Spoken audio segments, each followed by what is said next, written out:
Sir నమస్తే అండి. So ఈ రోజు జరుగుతున్నటువంటి ఉద్యోగ ఏదైతే నిరుద్యోగులకు సంబంధించినటువంటి మహాధర్నాలో సో మీరందరూ సంఘీభావం తెలిపడానికి వచ్చారు. దీన్ని కూడా రాజకీయం చేస్తున్నాయని కాంగ్రెస్ పార్టీ రకరకాలుగా విభేదం. కానీ సార్ విద్యార్థులకు న్యాయం జరిగే అవకాశం ఉందంటారు. ఎందుకంటే నోటిఫికేషన్లు జాబ్ క్యాలెండర్ వాళ్ళు ముఖ్యంగా అదే డిమాండ్ చేస్తా ఉన్నారు. ఏంటి సార్ మీ అభిప్రాయం ఏంటి? గత ప్రభుత్వం పోయి ప్రభుత్వం రావడానికి బేస్ నిరుద్యోగులు. ఎవరు అవునన్నా కాదన్నా ఇది సత్యం. ప్రభుత్వాలు మారుతున్నాయి కానీ నిరుద్యోగుల బ్రతుకు చిత్రం ఏ ప్రభుత్వం మారినా ఇట్లే ఉన్నది. అంటే ఈ ప్రభుత్వం రావడానికి వీళ్ళ సీట్లన్నీ ఖాళీ చేసుకొని ఇక్కడ కూర్చొని చదువుకుంటున్నటువంటి విద్యార్థుల సీట్లు ఖాళీ చేసి వీళ్ళను ప్రస్తుత ప్రభుత్వం సీట్లను కూర్చోబెట్టడానికి వీళ్ళందరూ కూడా ఊర్లు తిరిగారు. ఈ ప్రభుత్వం మారితే మా బ్రతుకు చిత్రాలు మారుతాయి అని చెప్పేసి వీళ్ళందరూ కూడా ఊర్లు తిరిగారు. ప్రతి నియోజకవర్గం వెళ్ళారు. సో ఎందుకు వెళ్ళారు అంటే మేనిఫెస్టో లోపల ఇచ్చినటువంటి జాబ్ క్యాలెండర్ ఏదైతే ఉందో 2 లక్షల ఉద్యోగాలు మా ప్రభుత్వం ఏర్పాటైన తర్వాత మేము ఫిల్అప్ చేస్తాం అనేటువంటి ఏదైతే హామీ ఉందో ఆ హామీ మేరకు ఈ పిల్లలందరూ కూడా కలిసి ఈ ప్రభుత్వం ఏర్పాటు కావడానికి కీలక పాత్ర పోషించింది. మరి ఇప్పటికీ ఆల్మోస్ట్ 1.5 year అయిపోయింది. ఇప్పటికీ ఎలాంటి కొత్త నోటిఫికేషన్ లేదు. గత ప్రభుత్వం ఇచ్చినటువంటి నోటిఫికేషన్స్, గత ప్రభుత్వం ఇచ్చినటువంటి వేకెన్సీస్ ని వీళ్ళు ఫిల్అప్ చేసి ఇవన్నీ మేమే ఇచ్చామని చెప్పేసి 60,000 ఉద్యోగాలు ఇచ్చినామని చెప్పేసి ఈ ప్రభుత్వం చెప్పుకుంటా ఉన్నది. So this is shame. కాబట్టి ఈ ప్రభుత్వానికి చిత్తశుద్ధి ఉంటే ఇంత వేల మంది నిరుద్యోగులు వివిధ రకాల జిల్లాల నుంచి వచ్చి ఇక్కడ మహాధర్నా చేస్తా ఉన్నారు.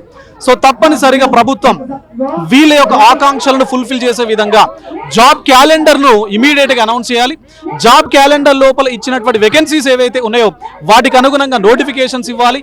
వీలైనంత త్వరగా రిక్రూట్మెంట్ ప్రాసెస్ ను ఫినిష్ చేయాలని చెప్పేసి ఈ వేదిక నుంచి ప్రభుత్వాన్ని నేను విజ్ఞప్తి చేస్తా ఉన్నాను. ఎంతమంది సపోర్ట్ చేస్తున్నా అంత ఫేక్ ఉద్యమాలు నడిపిస్తున్నారని చెప్పేసి ప్రభుత్వంలో కొంతమంది మాట్లాడుతూ ఉన్నారు. సో దాని నేను ఎమ్మెల్సీగా పోటీ చేయవచ్చు, బట్ బేసిక్ గా నిరుద్యోగుల పక్షపాతం ఇది కొత్తగా ఇప్పుడు కాదు. నేను ఎమ్మెల్సీగా పోటీ చేసింది 3 నెలల క్రింద.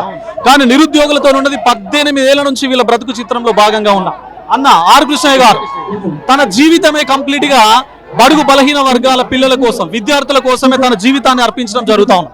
సో విఠల్ గారు, పృథ్వీరాజు గారు, జూలకంటి రంగారెడ్డి గారు వీళ్ళ బ్రతుకంతా కూడా ప్రజా సమస్యలతో ముడిపడి ఉన్నది. రాజకీయాలు తర్వాత, ప్రజా సమస్యలు ముందు. కాబట్టి విద్యార్థులు నిరుద్యోగులు ఎక్కడ ఉంటే తప్పనిసరిగా ఈ టీం అంతా కూడా అక్కడ ఉంటది. ఇందులో రాజకీయాలు లేవు. ఒకవేళ అదే విధంగా మీరు రిపీటెడ్ గా రాజకీయాలు చేస్తున్నారు అని అంటే నిజంగానే రాజకీయాలు చేయడం జరుగుతుంది కూడా. ఎందుకు జరుగుతుంది అంటే ఈ ప్రభుత్వం రావడానికి విద్యార్థులు వాళ్ళ సీట్లను వదిలిపెట్టుకొని మీ ప్రభుత్వాన్ని తీసుకొచ్చి పెట్టిరు.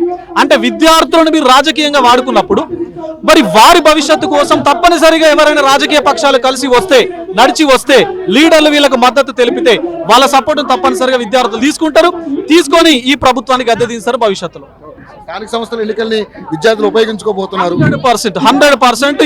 ఎప్పుడైతే local body MLC local body ఎన్నికలు ఏవైతే ఉన్నాయో ఆ ఎన్నికలు ఇప్పుడు జరగబోతున్నాయి, త్వరలో జరగబోతున్నాయి, అనౌన్స్ నోటిఫికేషన్ రాబోతుంది. మరి గత అసెంబ్లీ ఎన్నికల లోపల వీళ్ళు ఏ విధంగానైతే పనిచేసిరో అంటే గత ప్రభుత్వానికి వ్యతిరేకంగా, ఇప్పుడు కూడా ఈ ప్రభుత్వానికి వ్యతిరేకంగా లోకల్ బాడీ ఎన్నికల లోపల వీళ్ళందరూ కూడా గ్రామాల లోపలికి వెళ్తారు. ఈ ప్రస్తుత ప్రభుత్వానికి అగెనిస్ట్ గా పనిచేస్తారు, ప్రస్తుత ప్రభుత్వాన్ని దించుతారు. Thank you so much.